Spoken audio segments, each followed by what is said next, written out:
everyone, welcome back. My name is Yuna and today I'm going to be doing my April TBR. March isn't quite over yet, but I'm currently in a mad dash to try to film and edit some videos because at the end of the month I am leaving for a business trip, so I just want to have stuff ready for while I'm gone. March is also just a bit of a busy month for me because I have my parents' anniversary, I have my mom's birthday, and then at the very end of the month is my birthday. And actually it's going to be on my birthday, which is the 31st of March, that I am flying out for my trip, and by the time this video comes out I'm pretty sure I will already be in Hawaii, which is where I'm going. It is a work trip, but I'm actually so excited because I'm going to attend a conference on Asian American and Pacific Islander studies, and there are going to be a bunch of opportunities to engage with the land and the people and to be a responsible visitor who is knowledgeable about and respects, the history and the still continuing living legacy of colonialism and all the violence that has been enacted on the local Hawaiian people and culture. I implore you, if you are someone who visits or is planning to visit Hawaii, to think about the ways that you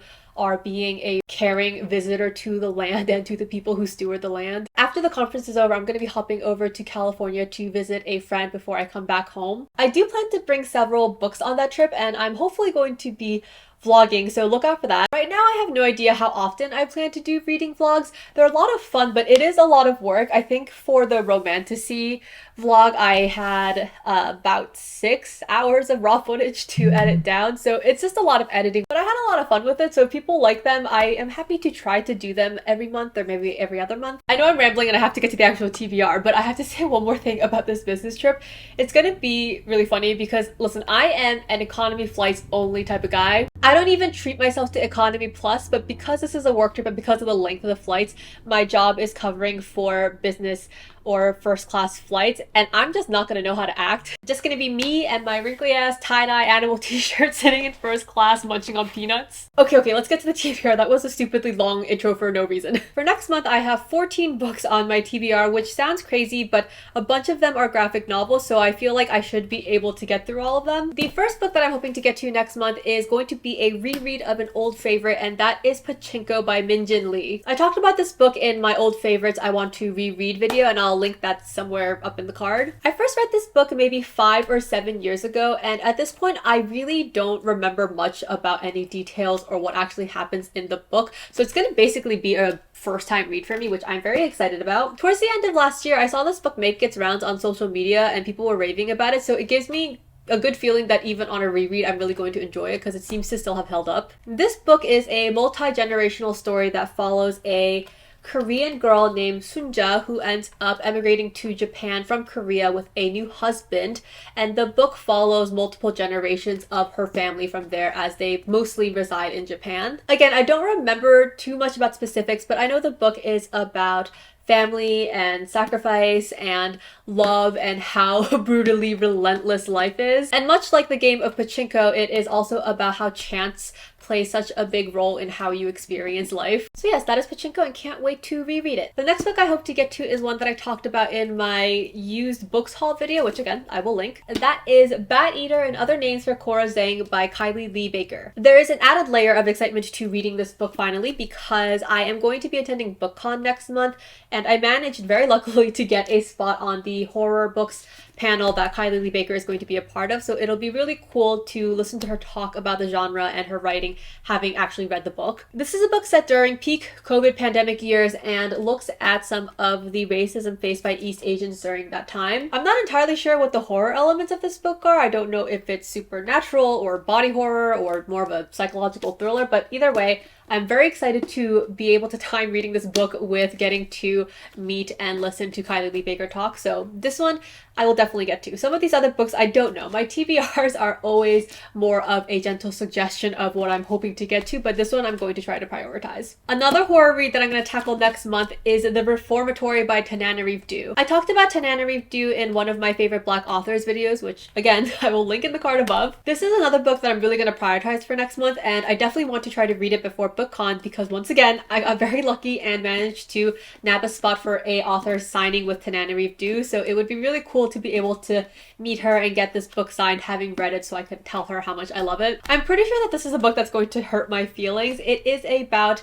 a young black boy who gets sent to an abusive reformatory school. This little boy, Robbie, has the power to see haints or ghosts, and while he is at the reformatory school, I believe he is able to use this power to uncover some of the secrets of the school and its abuses. I'm guessing that this is going to be a pretty dark and heavy read, so I'm bracing myself a little bit, but I'm still really excited, and I am glad to finally be able to introduce myself to Tananarive Due's work, and again, timing it for when I'm actually going to get to meet her, so excellent. Next is the book that I've had on my TBR for a minute, so I am, again, trying to prioritize this book next month. I want to read it. And that is Kaikeyi by Vaishnavi Patel. This is a feminist retelling of the Hindu epic Ramayana, and it's told from the point of view of the evil queen character in that tale. I'm not positive, but I think it does have fantastical elements because the original epic does have gods. I want to read Ramayana before I read the retelling, but I recently started doing some research and was immediately overwhelmed. I mean, this is based on an epic that is over 1,000 years old with hundreds of different versions told across different languages and different countries. So I just got a little bamboozled on where I should start. So at this point, I'm not sure that I'm going to end up reading the entire epic, but at the very least, I want to familiarize myself with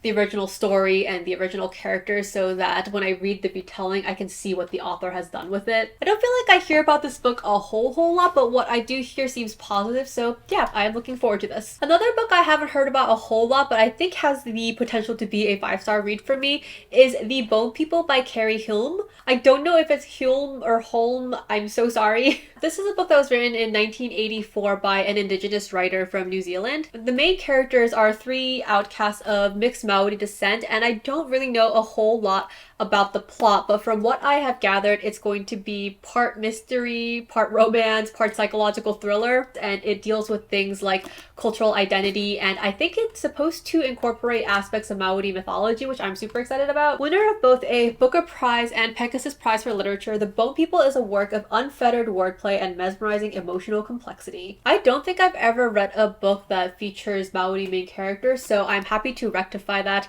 next month, and I will let you know what I think. Continuing the train of books that I haven't heard a lot about, I also want to read No Country for 8-Spot Butterflies by Julian Aguan. This is nonfiction. It's a collection of essays in which the author talks about his own childhood growing up in Guam, and he writes at the intersection of Indigenous rights and climate justice. This is actually really interesting to me because my day job is in social justice philanthropy, and I have projects in Guam, and I'm in conversation with scholars from Guam about issues facing the Indigenous communities. Part memoir, part manifesto, No Country for 8-Spot Butterflies is a collection of essays on resistance, resilience, and collective power in the age of climate disaster, and a call for justice for everyone, but in particular for Indigenous peoples. And Tommy Orange, the author of one of my favorite books, There says, "Fierce where it means to tell us what we need to be thinking about what we've been doing to the world, to Aguan's people, and to Indigenous people everywhere, to the land and to all its beings.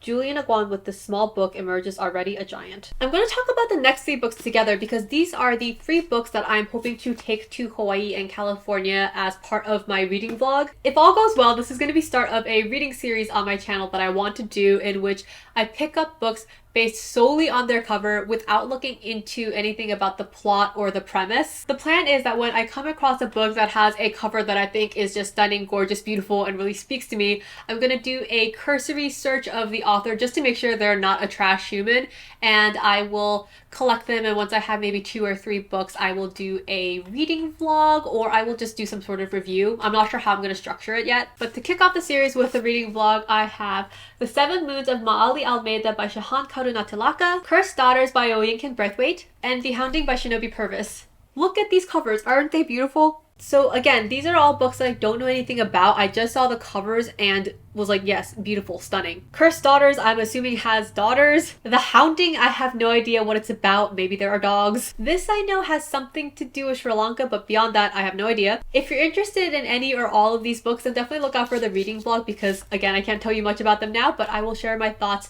once I have read them. And finally, we have the last 5 books, which I'm going to talk about as a set because they are in the same series. I know I'm holding up 4 books, and that is because number 5 is on the way to me. It's in the mail. I'm pretty sure that there are only 5 books out right now, and the 6th one is coming out at some point this year. I love graphic novels and manga and comics, but I haven't read a whole lot of them recently, so I'm trying to get back into them and incorporate them more into my rotation, starting with this series. This series is the queer love story of these 2 boys, and I don't really know, once again, much about the plot, but I have heard that it tackles a lot of really serious and heavy topics like disordered eating, body image, asexuality, self-harm. But despite a lot of the heavy subject matter that I have heard is covered in these books, people still describe it as being very endearing and heartwarming, so I am really looking forward to it. From what I can see of the covers, they're all so freaking sweet. And the art on the back is also really cute. Like, what is that? That's so sweet. I love them.